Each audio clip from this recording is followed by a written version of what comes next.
কালীঘাট তৃণমূলের চাপ বাড়িয়ে ফের বৈঠকে ঋতব্রত তৃণমূল। কলকাতার প্রাক্তন তৃণমূল কাউন্সিলরদের সঙ্গে বৈঠক। ঋতব্রত তৃণমূলের ডাকে এই বৈঠক। হাজির হয়েছেন দেবাশিস কুমার, হাজির অরূপ চক্রবর্তীর মতো একাধিক তৃণমূল কাউন্সিলর। মমতা বন্দ্যোপাধ্যায়ের ছবি ছাড়া তৃণমূলের প্রতীক নিয়ে ফের বিদ্রোহীদের বৈঠক। জাতীয় কর্মসমিতির বৈঠকের পরে ফের বৈঠকে ঋতব্রত তৃণমূল। কালীঘাট তৃণমূলের চাপ বাড়িয়ে ফের বৈঠকে ঋতব্রত তৃণমূল। কলকাতার প্রাক্তন তৃণমূল কাউন্সিলরদের সঙ্গে এই বৈঠক জন্য কি জানা যাচ্ছে এই মুহূর্তে? আরো তথ্য আমরা জানবো আমাদের প্রতিনিধি অনির্বাণ বিশ্বাসের কাছ থেকে। অনির্বাণ, দেখো আমি প্রথমে জানি রাখি, আমরা এই মুহূর্তে যে জায়গায় রয়েছি সেটা কিন্তু তপসিয়ার একটি ব্যাংকুয়েট, এবং এই ব্যাংকুয়েটে কিন্তু তুমি দেখতে পাচ্ছ বড় বড় করে একেবারে তৃণমূলের লোগো ব্যবহার করা হয়েছে এবং সেখানে লেখা রয়েছে All India Trinamool Congress MC ex councillor list 2026, অর্থাৎ একেবারে যে প্রাক্তন যে কাউন্সিলররা ছিল কলকাতা পুরসভার, সেই সমস্ত কাউন্সিলরদেরকে নিয়েই কিন্তু আজকে ঋতব্রত শিবিরের তরফে এই বৈঠক করা হচ্ছে। এবং এই বৈঠকে কিন্তু ইতিমধ্যে আমরা দেখলাম যে একেবারে দেবাশিস কুমার থেকে শুরু করে তারক সিংহ, অরূপ চক্রবর্তী থেকে শুরু করে চন্দ্রিমা ভট্টাচার্যের ছেলে সৌরভ বসু প্রত্যেকে কিন্তু উপস্থিত হয়েছে। এবং এই যে আজকের বৈঠক, সেই বৈঠকের পর কিন্তু যেটা মনে করা হচ্ছে যে আজকের এই যে বৈঠক, সেখানে কিন্তু ছোট লালবাড়ি অর্থাৎ কলকাতা পুরসভার অন্দরেও কি তাহলে এবার আলাদা ব্লক করবার পরিকল্পনা? কারণ ইতিমধ্যে জানো যে তুমি পুরো বোর্ড, সেই পুরো বোর্ড কিন্তু ভেঙে দেওয়া হয়েছে রাজ্য সরকারের তরফ থেকে। কারণ মেয়র হিসেবে ফিরহাদ হাকিম তিনি পদত্যাগ করার পর এখনও পর্যন্ত কিন্তু 3 দিন সময় দেওয়া হয়েছিল, 72 ঘন্টা, কিন্তু কাউকে মেয়র হিসেবে তৃণমূল কংগ্রেসের তরফ থেকে সামনে নিয়ে আসা হয়নি।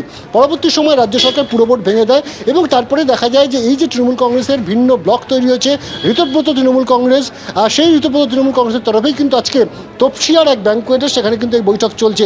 এবং পাশাপাশি আমরা সূত্র মারফত যেটা জানতে পাচ্ছি যে আজকের বৈঠকে কিন্তু কাউন্সিলরদের সঙ্গে কথা বলে আগামীতে যেহেতু প্রায় 6 মাস পর সেখানে কলকাতা পুরসভার নির্বাচন থাকবে, সেই নির্বাচনের বিষয়ে যেমন একটা রোডম্যাপ তৈরি করা হবে এবং তার পাশাপাশি অবশ্যই যে নতুন সরকার আসার পর আমরা দেখেছি বিভিন্ন কাউন্সিলর কলকাতা পুরসভার, সেই কাউন্সিলররা কিন্তু গ্রেপ্তার হয়েছে বিভিন্ন ইস্যুতে। সেই জায়গায় দাঁড়িয়ে আইনি সহায়তা কোন কোন কাউন্সিলরের প্রয়োজন বা সেই সমস্ত কাউন্সিলরদের তারা কী ধরনের আশঙ্কার মধ্যে রয়েছেন, এই বিষয়ে কিন্তু বিস্তারিত আলোচনা হতে পারে। অন্যদিকে তুমি জানো যে এর আগে কিন্তু ঋতব্রত তৃণমূল কংগ্রেসের তরফ থেকে একটি বৈঠক করা হয়েছিল। সেই বৈঠক হয়েছিল কিন্তু নিউ টাউনের নভোটেল হোটেলে, এবং সেই বৈঠকেও কিন্তু কলকাতা পুরসভার প্রচুর কাউন্সিলর, প্রায় 60 থেকে 70 জন কাউন্সিলর উপস্থিত ছিল। এবং আজকেও যে বৈঠক হচ্ছে সেই বৈঠকেও কিন্তু একাধিক কাউন্সিলর তারা কিন্তু ইতিমধ্যে এসে উপস্থিত হয়েছেন। এবং এই বৈঠক, সেই বৈঠক কিন্তু হচ্ছে তপসিয়ার একটি বেসরকারি ব্যাংকুয়েটে, এবং সেই ব্যাংকুয়েটে কিন্তু একেবারে তৃণমূল কংগ্রেসের নাম লোগো ব্যবহার করে কিন্তু এই আজকের ঋতব্রত তৃণমূল কংগ্রেসের তরফে বৈঠক ডাকা হয়েছে। তবে যেটা জানা যাচ্ছে যে যেহেতু একদিকে সামনে মাস 6 পর নির্বাচন রয়েছে, ঋতব্রত তৃণমূল কংগ্রেস বা তাদের যে অনুগামীরা, তাদের যে দল, তারা কীভাবে পরিকল্পনা করবে সেটা নিয়ে একটা রোডম্যাপ তৈরি করা হতে পারে।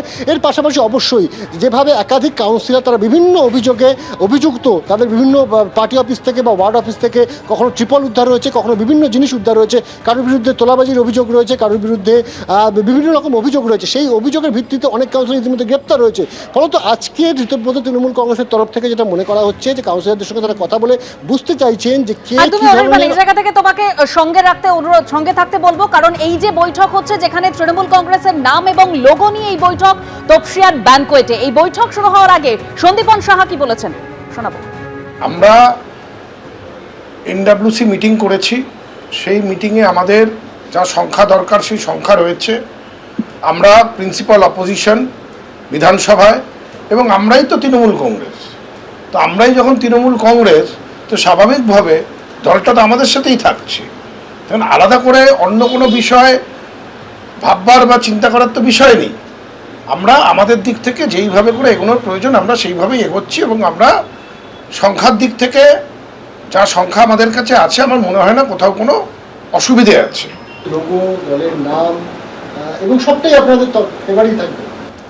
সময় দিন না, সময় দিন না, এত ব্যস্ত হচ্ছেন কেন? সময় দিন, সময়ের সাথে যা যা প্রশ্ন করছেন তার উত্তর সঠিকভাবে টেকনিক্যালি কারেক্ট উত্তর আপনারা পেয়ে যাবেন। আমরা এনসিডাব্লিউ আমাদের ফর্ম হয়ে গেছে, আমরা এনসিডাব্লিউর মিটিংও করে আমরা যা সিদ্ধান্ত নেব, কোনো সিদ্ধান্ত আমরা এককভাবে নেব না, সবাই একসাথে সিদ্ধান্ত নেওয়ার কথাই আমাদের মধ্যে হয়েছে। সেই সিদ্ধান্ত আমরা নিয়ে আপনাদেরকে জানিয়ে দেব কখন, কোথায়, কিভাবে আমরা কর্মসূচিগুলো গ্রহণ করব।